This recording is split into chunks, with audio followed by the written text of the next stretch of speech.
ইরানকে ঘিরে চলমান সংঘাতের মধ্যেই নতুন বিতর্ক ছড়িয়েছে যুক্তরাষ্ট্রে। হোয়াইট হাউসের ইঙ্গিত, এই যুদ্ধের বিপুল খরচ এবার আর একা বহন করতে চাইছেন না প্রেসিডেন্ট ডোনাল্ড ট্রাম্প, বরং সেই বোঝা চাপাতে চান আরব মিত্রদের কাঁধে, যা মধ্যপ্রাচ্যের কূটনীতিতে নতুন চাপ তৈরির ইঙ্গিত দিচ্ছে। হোয়াইট হাউসের মুখপাত্র ক্যারোলিন লিভিট জানান, ১৯৯০ সালের উপসাগরীয় যুদ্ধের মতো এবারও অন্য দেশগুলোর কাছ থেকে ব্যয় আদায়ের ধারণা ট্রাম্পের মাথায় রয়েছে।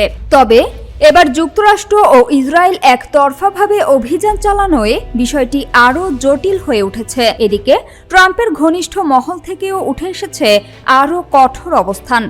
ডানপন্থী ভাষ্যকার শন হ্যানিটি প্রস্তাব দিয়েছেন, যুদ্ধের পুরো খরচই ইরানের কাছ থেকে আদায় করা হোক, তাও আবার তেলের মাধ্যমে। বিপরীতে ইরানও যুক্তরাষ্ট্রের কাছ থেকে ক্ষতিপূরণ দাবি করছে। সংঘাতে ইতোমধ্যে হাজারো প্রাণহানি ঘটেছে এবং পাল্টাপাল্টি হামলায় অঞ্চল জুড়ে উত্তেজনা ছড়িয়ে পড়েছে। হরমুজ প্রণালী বন্ধ হয়ে যাওয়ায় বিশ্বজুড়ে জ্বালানির দাম বেড়ে গেছে, যার প্রভাব পড়েছে বৈশ্বিক অর্থনীতিতে। যুদ্ধের খরচও দ্রুত বাড়ছে। প্রথম 6 দিনেই খরচ ছাড়িয়েছে $11 বিলিয়ন, যা 12তম দিনে গিয়ে দাঁড়ায় 16.5 বিলিয়নে। এখন 31তম দিনে এসে প্রকৃত ব্যয়ও যে আরও বহুগুণে বেড়েছে তা সহজেই অনুমেয়। এ অবস্থায় হোয়াইট হাউস কংগ্রেসের কাছে $200 বিলিয়ন অতিরিক্ত বাজেট চেয়েছে। তবে ওয়াশিংটনের দাবি, এই মূল্য বৃদ্ধি ও চাপ সাময়িক। তাদের মতে দীর্ঘমেয়াদে ইরানের হুমকি কমাতে এই পদক্ষেপ প্রয়োজন।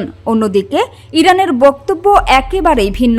তাদের দাবি, কূটনৈতিক আলোচনার মাঝেই এই হামলা চালানো হয়েছে এবং তারা আগে থেকে কোনো হুমকি তৈরি করেনি। সব মিলিয়ে যুদ্ধের পাশাপাশি এখন বড় প্রশ্ন, এই বিশাল খরচের বোঝা শেষ পর্যন্ত কে বহন করবে? সামিয়া সুলতানা, ঢাকা ওয়াচ। Thank